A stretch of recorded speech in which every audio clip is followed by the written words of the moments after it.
وَلْتَكُن مِّنكُمْ أُمَّةٌ يَدْعُونَ إِلَى الْخَيْرِ وَيَأْمُرُونَ بِالْمَعْرُوفِ وَيَنْهَوْنَ عَنِ الْمُنكَرِ وَأُولَئِكَ هُمُ الْمُفْلِحُونَ.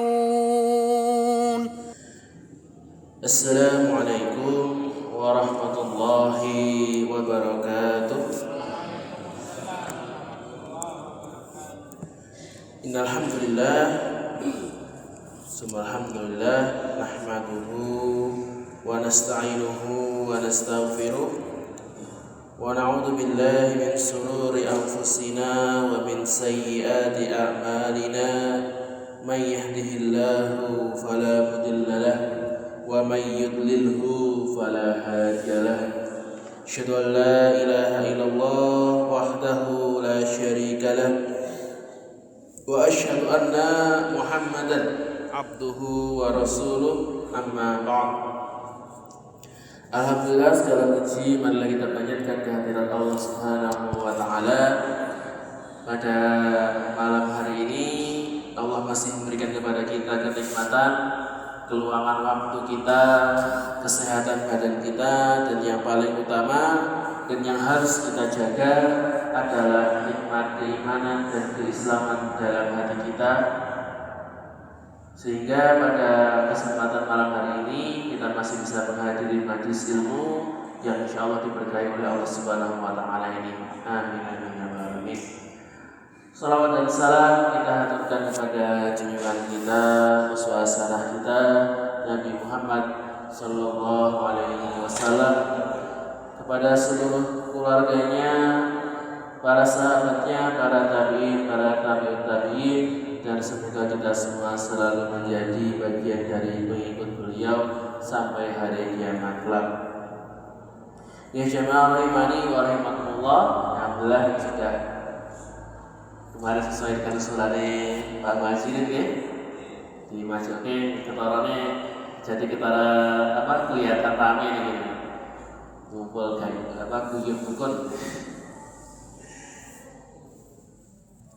Moga untuk pada malam hari ini kita akan lanjutkan membaca Al-Quran bersama-sama. Kemarin dari Pak Wo sampai dugi surat Ghafir ayat 27 ya. Moga saat ini kita baca dari nomor 28 sampai akhir halaman 33 ya, sampai makro kepanjangan. Wow, dari 28 mungkin kita baca sampai 33 akhir halaman. Surat Ghafir surat ke 40 ya. Surat kawan doso ayate 8 juz kawan likur. Halamane 470.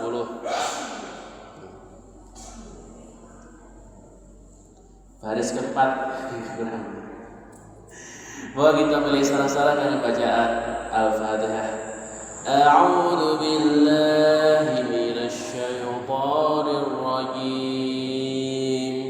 Bismillahirrahmanirrahim. Alhamdulillahi rabbil alamin. Ar-Rahmanir Rahim.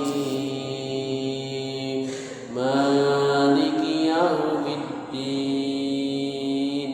Iyyaka na'budu wa iyyaka nasta'in.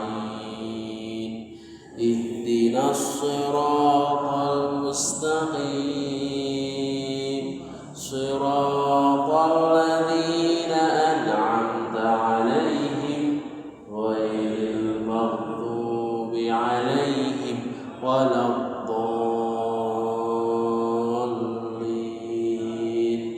Amin. Wa qala rajulun mu'minun min ali fir'auna yaktumu imanahu ataqtuluna rajulan ay يقول ربي الله وقد جاءكم بالبينات من ربكم وإن يك كاذبا فعليه كذبه وإن يك صادقا يصبكم بعض الذي يعدكم إن الله لا يهدي من هو مسرف كذاب يا قوم لكم الملك اليوم ظاهرين في الأرض فمن ينصرنا من بأس الله إن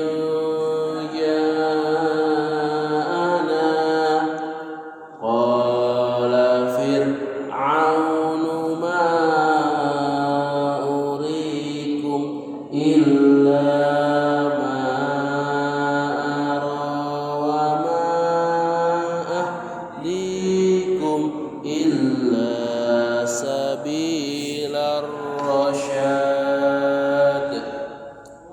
وقال الذي آمن يا قوم إني أخاف عليكم مثل يوم الأحزاب مثل دأب قوم نوح وعاد وثمود والذين من بعدهم وما الله يريد ظلما للعباد ويا قوم إني أخاف عليكم يوم التناد يوم تولون مدبرين ما لكم من الله من عاصم ومن يضلل الله فما له من هاد صدق الله العظيم اللهم ارحمنا بالقرآن. Jamaah rahimani wa rahimallah, kita baca ayat yang sudah kita baca terjemahannya dari ayat yang sudah kita baca ini ya. Kemudian kita tadabburi makna-makna yang ada di dalam ayat-ayat ini.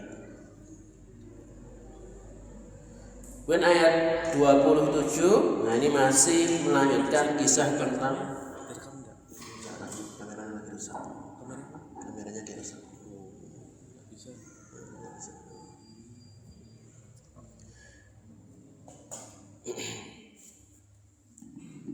Niki ayat ini masih melanjutkan kisah tentang Nabi Musa ya, yang di makro yang sebelumnya, bagaimana Nabi Musa dan Nabi Harun berdakwah ya, mengajak kepada Fir'aun ya untuk beriman ya, untuk bertobat dari kesesatannya. Maka di ayat 27 ini 28, maka di sini menceritakan ya, wa qala rajulun mu'minun, dan seorang yang dan berkatalah rajulun, seorang laki-laki, mukminun yang beriman, min ali fir'auna, di antara keluarga Fir'aun. Maka Ibnu Katsir menjelaskan bahwa yang dimaksud di sini adalah sepupunya Fir'aun dari pamannya, paman dari jalur ayah. Jadi dari saudara pamannya dia punya anak. Nah, itulah yang disebutkan di dalam Al-Quran ini.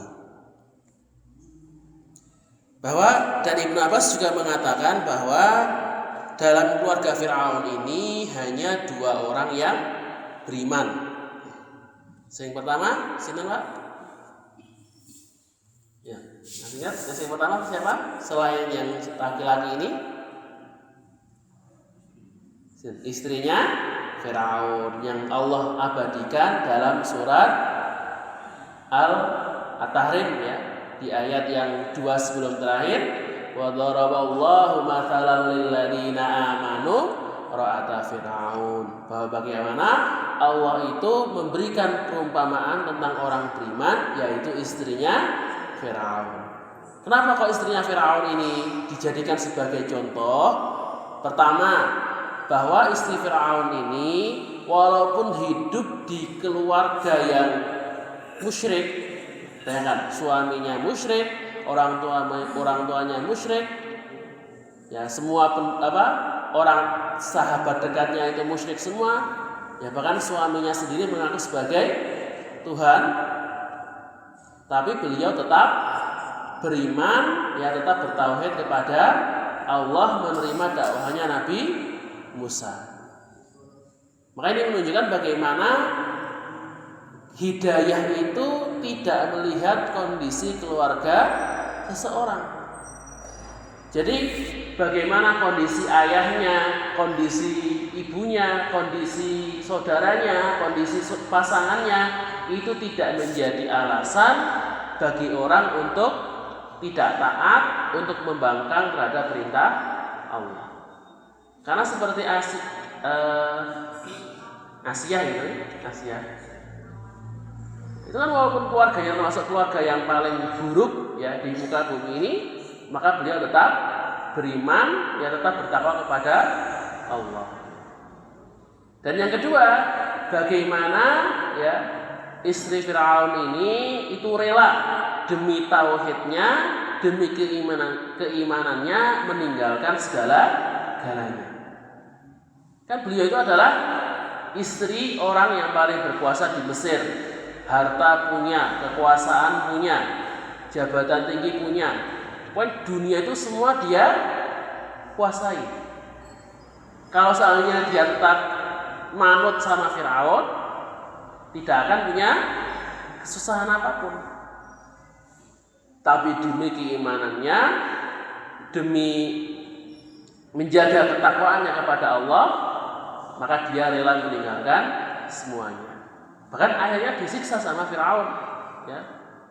Yang Allah juga di potongan ayat selanjutnya. Iqalat rabbi ibnili indaka baitan fil jannah wa najjini min fir'auna wa amalihi wa najjini minal qaumidh dhalimin. Jadi ketika beliau itu akhirnya ketahuan oleh Fir'aun, akhirnya disiksa, ya. Kan disalib, ada yang mengatakan sampai disalib gitu ya. Sehingga ketika berdoa, akhirnya berdoa sama Allah, ya Allah, Rabbi beniri indaka baitan fil jannah. Ya Allah, bangunkanlah untukku rumah di surga dan selamatkanlah aku. Ya wa najjini min fir'auna wa amalihi, dan selamatkanlah aku dari Fir'aun dan pekerjaannya dan kelakuannya. Wa najjini minal qaumidh dhalimin, dan selamatkanlah aku dari orang-orang zalim. Dan yang kedua adalah sepupu Fir'aun ini. Makanya dia juga yang imanahu, ya, tetap menyembunyikan imannya, tidak berani terang-terangan menunjukkan bahwa dia itu beriman kepada Nabi Musa. Karena tadi istrinya sendiri saja disiksa, apalagi cuma sepupu. Nah, sepupu ini juga yang di surat Al-Qasas ya, yang menceritakan bagaimana ketika Nabi Musa itu membunuh seorang laki-laki Mesir yang akhirnya ketahuan. Nah, makanya sepupu ini yang memperingatkan kepada Nabi Musa, wahai Nabi Musa, para pembesar itu tahu kalau kamu sudah membunuh orang Mesir, sedangkan kamu adalah orang dari Bani Israel. Makanya kalau kamu nggak mau selamat, segeralah pergi dari negeri ini. Nanti tidak keburu dibunuh. Nah, akan tetapi walaupun sepupu ini, ya sepupu Firaun ini itu menyembunyikan imannya, ya tapi tetaplah sedikit menunjukkan dukungannya kepada Nabi Musa. Walaupun tidak berani benar-benar menampakkan imannya secara terang-terangan, tapi tetap menunjukkan dukungannya kepada dakwahnya Nabi Musa. Maka dia berkata, "Ataqatuluna, apakah engkau akan membunuh rajulan, seorang laki-laki, ayyaqula, yang berkata, Rabbi Allah, Tuhanku adalah Allah, wa qad ja'akum, dan sungguh dia telah datang kepada kalian, bil bayyinat, dengan membawa bukti-bukti yang nyata, mir rabbikum, dari Tuhanmu." Maka kata-kata ini juga pernah diucapkan oleh sahabat Abu Bakar radhiyallahu anhu. Jadi ketika Nabi Muhammad SAW itu sedang sholat di Ka'bah. Jadi walaupun memang perintah sholat itu baru datang ketika Isra Miraj, kewajiban untuk sholat bagi seluruh kaum beriman, tapi sebelumnya Nabi Muhammad tetap masih sholat, ya, sering sholat di sekitar Ka'bah, di dekat Ka'bah. Tapi ini khusus untuk Nabi Muhammad sendiri, tidak untuk umat Islam yang lainnya. Maka ketika Nabi Muhammad sholat di dekat Ka'bah, salah seorang kaum musyrikin yaitu Uqbah bin Abu Mu'id itu datang dan menggenggam bahu beliau. Kemudian mulai menarik pakaiannya sehingga sampai mencekik menjerat leher Nabi. Kemudian Abu Bakar radhiyallahu anhu yang melihat kejadian tersebut, kemudian langsung meraih bahunya Uqbah dan mendorongnya dari Rasulullah. Jadi ketika tadi Uqbahnya itu seperti seakan-akan mencekik Nabi, langsung ditarik sama Abu Bakar, dipisahkan supaya tidak lagi mencekik Nabi. Nah, kemudian dia juga berkata dengan kata-kata yang sama ini, apakah engkau akan membunuh seorang laki-laki yang hanya berkata Tuhanku adalah Allah, dan dia juga membawa bukti-bukti. Jadi tidak hanya sekedar mengaku saja, tapi juga membawa buktinya, membawa tanda-tandanya, membawa berupa Al-Quran, ya, kitab suci yang tidak bisa dibuat oleh manusia. Bagaimana orang Arab yang pada zaman itu yang merupakan penyair terbaik, pembuat puisi terbaik, itu tidak bisa membuat yang sama, ya, ataupun menandingi Al-Quran, walaupun mereka itu berusaha sekuat tenaga.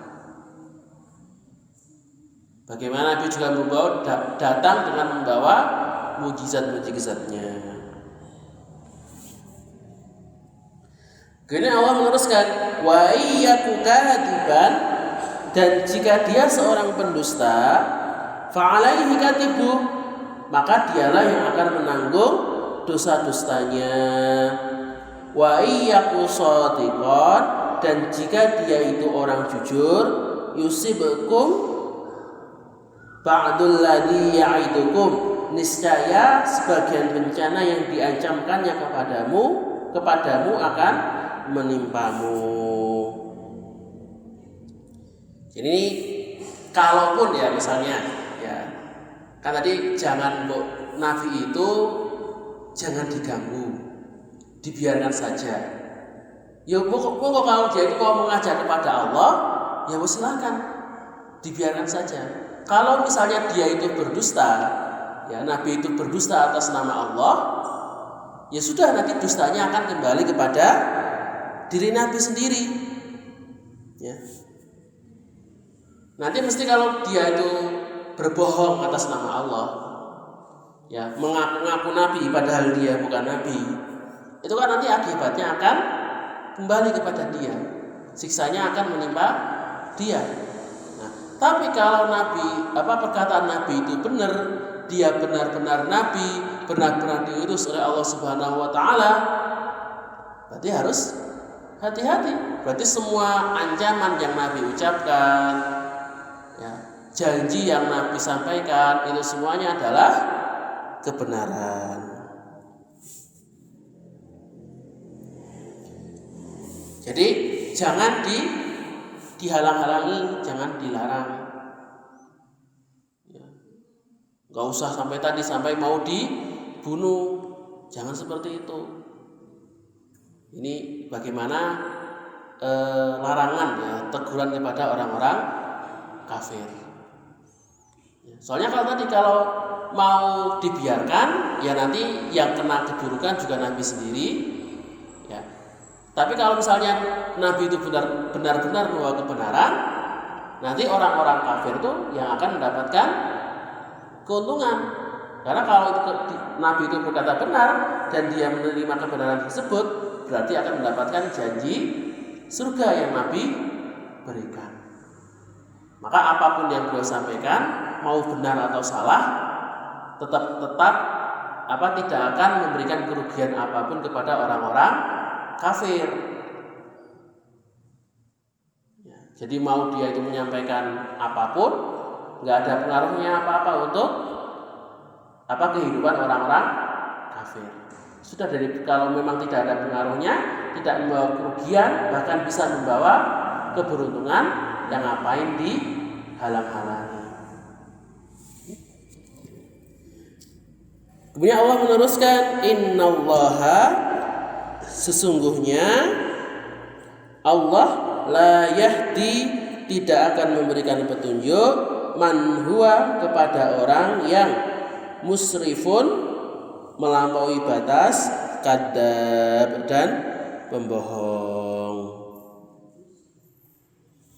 Di sambungannya tadi, kalau dia itu benar-benar sombong, sudah, maka dia itu tidak akan bersama kebenaran, karena Allah itu tidak akan memberikan kebenaran, tidak akan memberikan petunjuk kepada orang-orang yang berbohong.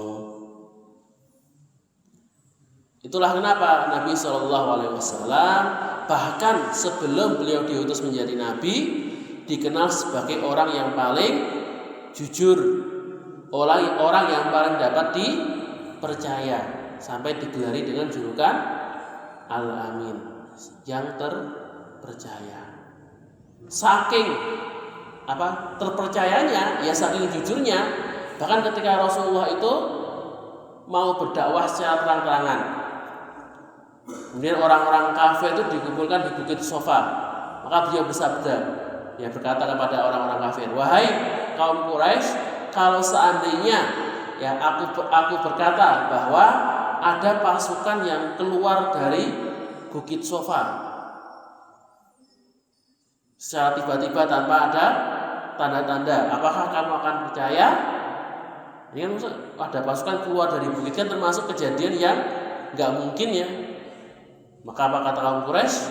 Ya, kami pasti percaya, karena kami tidak pernah melihat engkau berbohong. Tapi walaupun, ya, Nabi itu termasuk orang yang terpercaya, ketika beliau menyampaikan kebenaran, menyampaikan dakwah tauhid, ya tetap banyak orang yang mendustakannya. Bahkan yang sebelumnya dijuluki Al-Amin, langsung beralih, dia dijuluki sebagai pendusta, tukang sihir, ya, yang memisahkan antara seorang dengan keluarganya. Dan ini bukan karena Nabi itu seorang pembohong, ya. Ketika kaum Quraisy itu menyebut Nabi sebagai pembohong, bukan karena Nabi itu karena Nabi itu seorang pembohong, ya, tapi karena mereka itu tidak bisa, ya, tidak mau menerima kebenaran, walaupun mereka tahu bahwa itu benar, walaupun mereka tahu bahwa Nabi itu termasuk orang yang paling jujur, dan kalau Nabi berkata dia itu dapat wahyu, pasti itu adalah benar, karena Nabi itu tidak pernah berbohong. Tapi mereka tetap tidak mau menerimanya. Ya karena kesombongan mereka, ya karena kebodohan mereka, kadang karena ikut-ikutan dengan kaumnya, dengan kabilahnya. Karena kalau masyarakat itu benar-benar kabilah, suku itu sangat kuat ya. Makanya kalau dulu itu Rasulullah kalau mau berdakwah, yang didakwai itu adalah ketua kabilah, kepala suku. Kenapa? Karena ketika kepala sukunya itu masuk Islam, maka seluruh anggotanya juga masuk Islam. Karena saking kuatnya keterikatan ya antar di dalam suku tersebut. Kemudian ayat 29, ya qaumi, wahai kaumku, lakumul mulka, bagimu kerajaan, al yauma, pada hari ini, dhahirina, yang jelas padamu ya, fil ard, yaitu di dalam bumi. Famay yang suruna, dan barang siapa yang menolong kami, mim ba'sillah, dari adab Allah, in ja'ana, jika adab itu menimpa kami. Qala Fir'aunu, maka Fir'aun berkata, ma urikum, bahwa aku hanya mengemukakan kepadamu illa ma'ara, apa yang aku pandang baik, wa ma'ahdikum, dan tidaklah aku memberi petunjuk kepadamu illa sabilar rasyad, kecuali kepada jalan yang benar. Maka di sini Allah memberikan ya qaumi lakumul mulk. Maka di sini Allah memberikan balasan ya kepada engkau, ya kepada kaum yang beriman, yaitu dengan kerajaan dhahirina fil ard, yang berkuasa di bumi. Ini sebagai apa? Maka Ibnu Katsir menjelaskan bahwa kerajaan ini Allah janjikan sebagai bentuk nikmat ya, bentuk rahmat kepada orang-orang yang beriman kepada Allah dan Rasul-Nya. Jadi bayangkan ya, masa itu ketika awal-awal Islam itu diajarkan, itu termasuk kaum muslimin adalah golongan yang paling lemah, ya nggak punya kekuatan apa-apa. Bahkan ketika hijrah di Madinah, pasukan pertama itu hanya berjumlah 300 orang. Tapi saat itu Rasulullah itu menjanjikan, bahkan Allah pun menjanjikan akan diberikan kerajaan yang berkuasa di dunia. Bahkan dalam perang Ahzab, Rasulullah berkata, Islam itu akan sampai di Persia, Islam akan sampai di Romawi, Islam akan sampai di Mesir, dan akan berkuasa di sana, akan menghancurkan Kisra. Itu nek zaman sekarang Pak, bayangane kados wong Badui itu ngumumkan di tempat umum. Kita ini orang-orang pedalaman, orang-orang desa, itu dalam beberapa tahun ke depan akan mengalahkan Amerika, akan menghancurkan Rusia, akan menaklukkan Cina. Kira-kira kita dengar seperti itu gimana Pak bayangannya? Kurang waras nih, orang gila ya, mimpi di siang bolong. Kalau enter wong Pagersari tiba-tiba mengumumkan kita ini nanti orang-orang Pagersari dalam besok itu pasti akan menghancurkan Amerika, akan menjadi superpower yang baru di dunia. Mesti kalau orang-orang yang rasional pakai akal, kenapa? Nggak mungkin, ya, mustahil. Tapi apa kata Allah? Yaitu ya kaum, itu balasan bagi kalian. Ya, Kalau kita benar-benar beriman, benar-benar bertakwa kepada Allah, menjalankan syariat Allah, berjihad di jalan Allah, maka tidak ada yang tidak mungkin.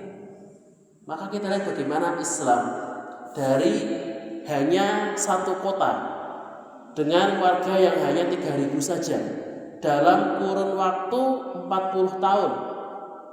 Nggak sampai 40 tahun ya. Nabi 10 tahun di Madinah itu 8 tahun, Abu Bakar 2 tahun, Umar 10 tahun, 20 tahun. Itu berhasil menaklukkan seluruh Jazirah Arab. Bayangkan 20 tahun dari satu kota yang hanya 3.000 orang, dia bisa menguasai Saudi Arabia, Yaman, Irak, Iran, Syria, Turki, sampai Mesir. Hanya dalam 20 tahun. Itu kalau bukan karena rahmat Allah, bukan karena pertolongan dari Allah, itu tidak akan mungkin terjadi.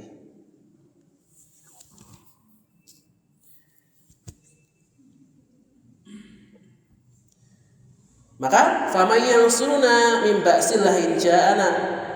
Maka kepada orang-orang yang membangkang, ya, orang-orang yang tidak mau beriman, maka Allah ancam, siapa yang bisa menolong? Ya, siapa yang bisa menyelamatkan engkau dari azab Allah ketika azab itu menimpanya? Maka dari sini Allah ini ingin mengajak kita coba untuk merenung, ya, untuk berpikir.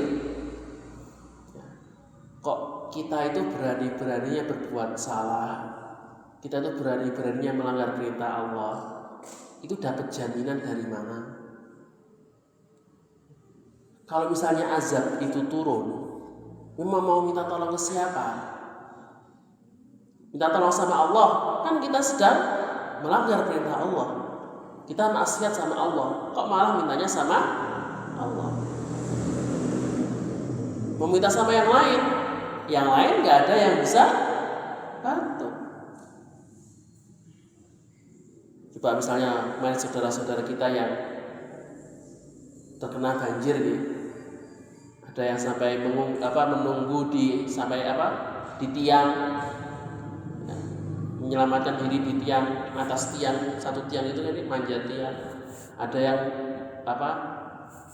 naik ke atap, terjebak di atap rumah. Coba kalau seperti itu siapa yang bisa dimintai tolong? Tolong temannya? Gak bisa. Tolong pemerintah? Gak datang-datang ya. Hanya bisa minta tolong kepada Allah Ta'ala. Hanya bisa menyerahkan diri kepada Allah. Nah, tapi kok kita mau minta tolong kepada Allah, sedangkan diri kita malah bermaksiat, diri kita malah jauh dari Allah. Baru ketika butuh, baru ingat sama Allah. Itu enggak pantas gitu ya, enggak elok gitu.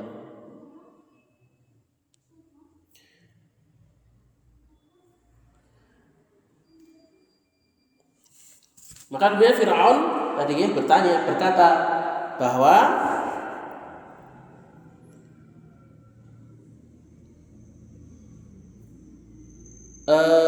aku itu ya hanya tidaklah menyampaikan kepadamu kecuali apa yang aku sudah lihat. Ya, maka di sini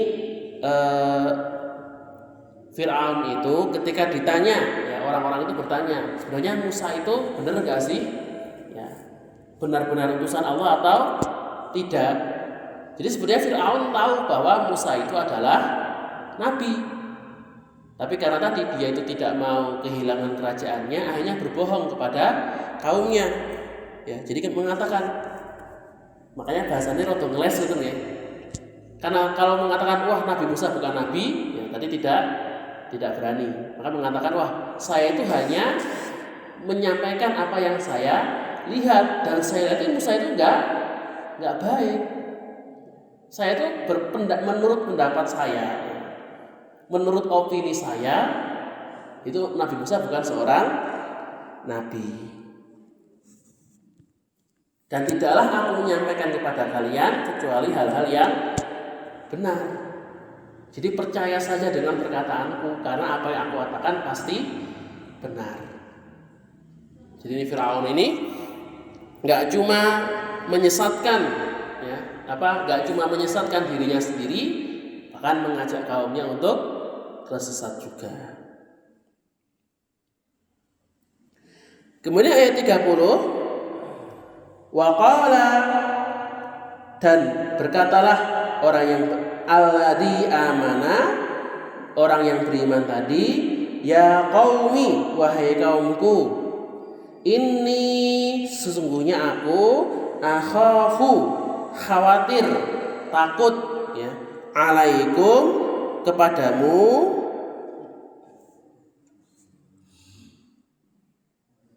misla yaumil ahzab, itu akan ditimpa bencana seperti hari kehancuran golongan yang bersekutu.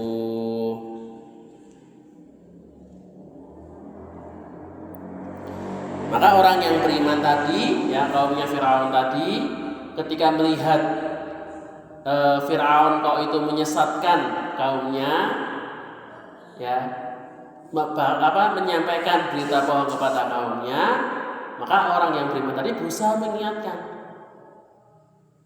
wahai kaumku, bahwa aku takut, ya, kalau kamu itu ikut tersesat, tidak mau beriman, itu takut bahwa nanti orang-orang Mesir ini akan ditimpa azab sebagaimana Al-Ahzab. Al-Ahzab itu masuk golongan yang terdahulu. Siapa yang Al-Ahzab itu? Allah melanjutkan, misla da'bi, seperti kebiasaan kaum Nuhin, kaum Nuh, wa Adin, kaum Ad, wa Samud, kaum Samud, walladzina min ba'dihim, dan orang-orang yang datang setelah mereka. Ya. Maka dia ini takut, ya, nanti kaumnya, karena kan dia itu kan orang Mesir, ya, beda sama Nabi Musa. Kan kalau Nabi Musa itu kan orang Israel, ya, Bani Israel. Kalau Bani Israel itu aslinya dari Palestina. Cuma pas masanya Nabi Yusuf, itu Bani Israel itu pindah ke Mesir. Nah, cuma nanti ketika awalnya itu berkuasa, ya, karena kan Nabi Yusuf itu jadi penasihat, menteri raja. Makanya kan keluarganya Israel itu jadi keluarganya pejabat, jadi punya kedudukan tinggi. Nah, tapi ketika beralih dinastinya dari dinasti Raja Al-Malik, ya, menjadi dinastinya Firaun, maka berbalik 180 derajat. Yang Bani Israil itu awalnya itu kedudukannya tinggi, ketika masa Firaun maka berubah menjadi budak, ya, menjadi golongan kelas 2. Karena satu, orang-orang Mesir pada iri, ini kok ada orang asing malah mendapatkan kedudukan yang tinggi, sama kayak kita, ya, Pak. Kemudian misalnya melihat orang Indonesia kok yang jadi menteri orang Cina misalnya, orang Amerika, kan tetap ada perasaan marah. Ini kan negeri Indonesia, kok malah yang jadi penguasanya orang asing, bukan orang Indonesia. Akhirnya ketika berubah kekuasaannya, yang tadi Bani Israil itu awalnya menjadi keluarga yang dihormati, dijadikan keluarga yang keluarga budak, ya. Jadi kalau diperbudak menjadi golongan kelas bawah.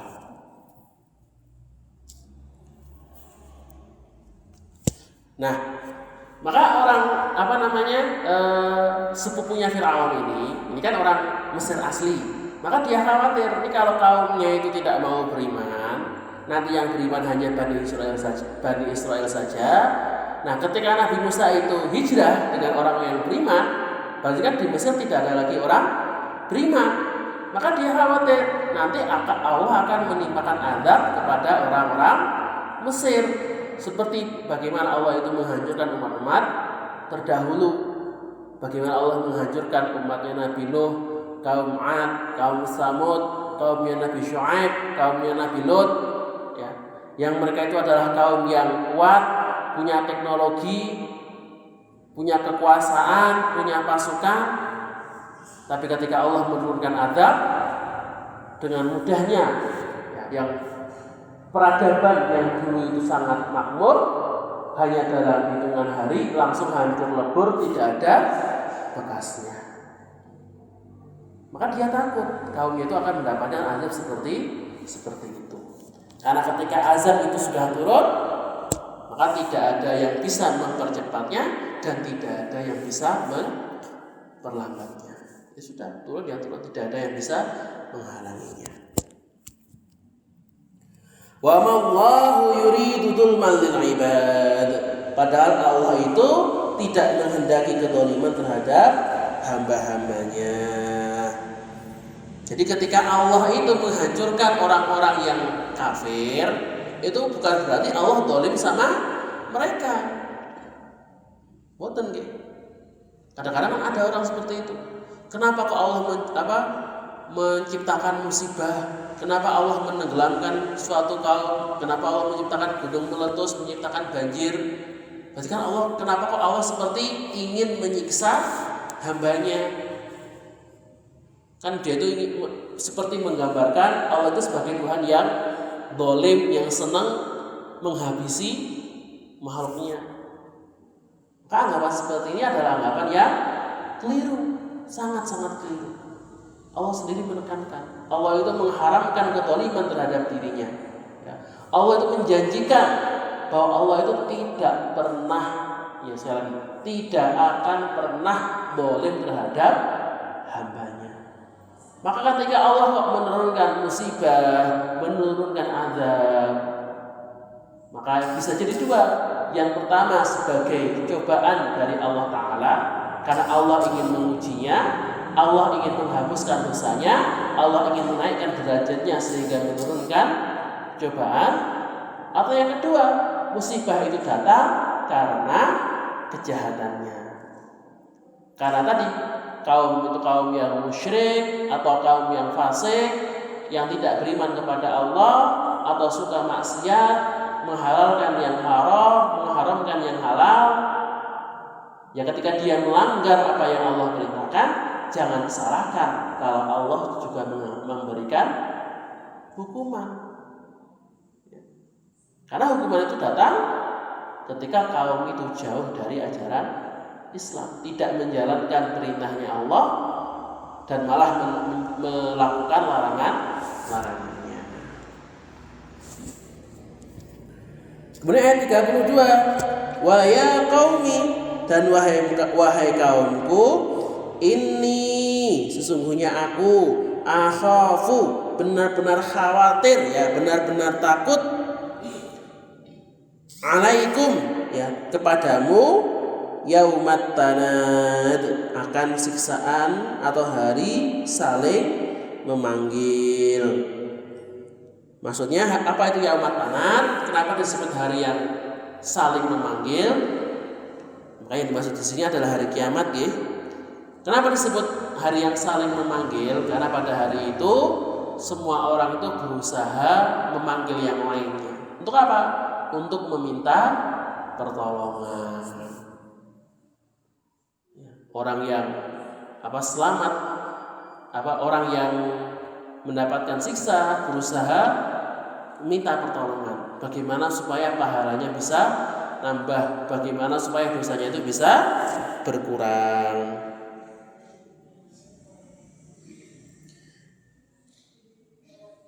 Yauma, yaitu pada hari di mana tuwalluna, kamu berpaling, mudbirina, yaitu ke belakang. Ya.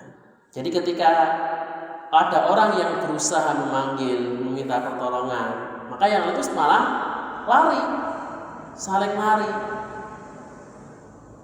Ketika kita memanggil bapak kita akan lari dari kita. Memanggil saudara kita, mereka akan lari dari kita. Jadi akan saling membelakangi, saling lari satu sama lain. Kenapa? Karena tidak berani, ya, takutnya itu nanti malah dituntut.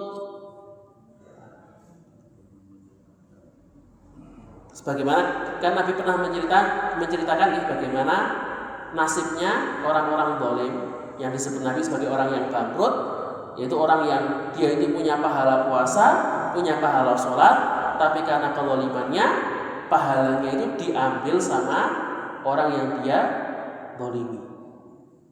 Maka takut nanti ya, orang-orang kan takut, wah jangan-jangan nanti ini orang udah manggil berusaha mengambil pahala saya. Wah ini pahala saya sudah sedikit. Ini kalau diambil bisa jadi habis. Nah kalau habis saya habis juga ya. Kalau pahala yang sedikit ini malah diambil orang lain, alamat masuk neraka.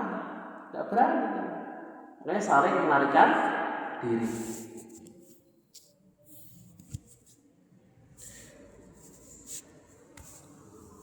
Kemudian malakum, ya tidaklah bagi kalian minallah selain dari Allah min asim, ya sebagai penyelamat atau pelindung ya.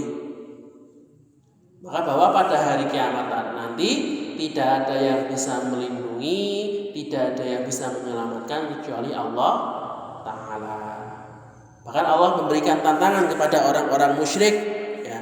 Ini loh, sudah datang hari kiamat yang dijanjikan kepadamu. Kalau memang Tuhan yang kamu sembah itu benar-benar Tuhan, benar-benar berkuasa, ya silakan coba dipanggil.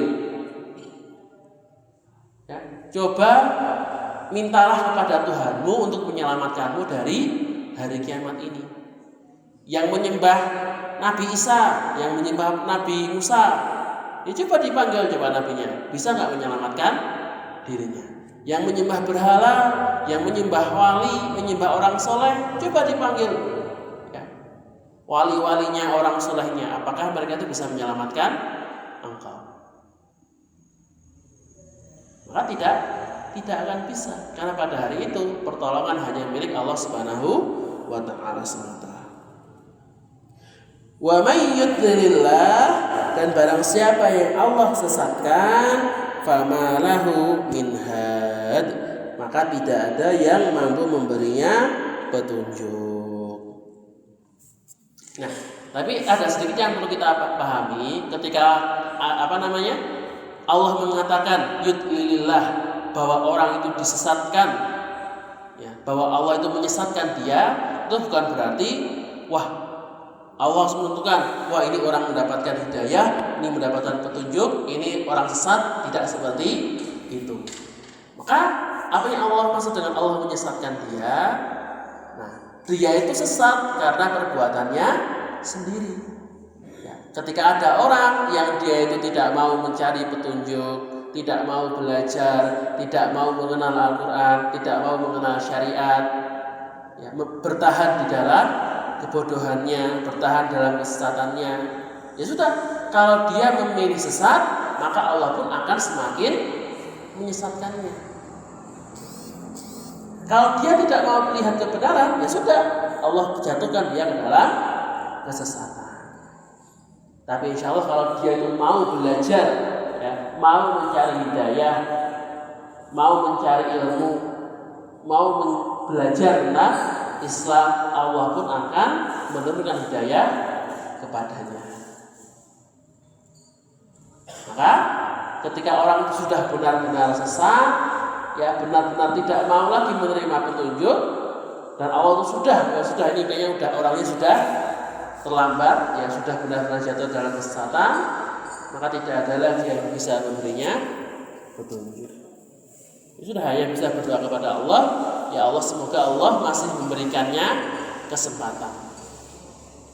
Allah masih memberikannya hidayah atau petunjuk untuk kembali kepada agamanya. Jamaah rahimani wa rahimakumullah. Pas ya sudah selesai kita baca dari ayat 28 sampai ayat 33. Ini pas sudah masuk waktu Isya. Niki jatah sinten? Bali. Mengucapkan jazakumullah khairan ya kepada Mbak Ali dan Bu Pur atas sedekahnya.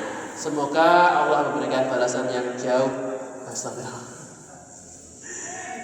Semoga Allah memberikan balasan yang jauh lebih baik ya, dan lebih banyak dari apa yang sudah disampaikan. Oke, setelah ini nanti ada sedikit nyampe dari Bapak Muhajirin. Saya tutup terlebih dahulu. Aqallu qouli hadza, billahi walhidayah walhidayah. Assalamualaikum warahmatullahi wabarakatuh. سبحان ربك رب العزة عما يصفون وسلام على المرسلين والحمد لله رب العالمين. صدق الله العظيم.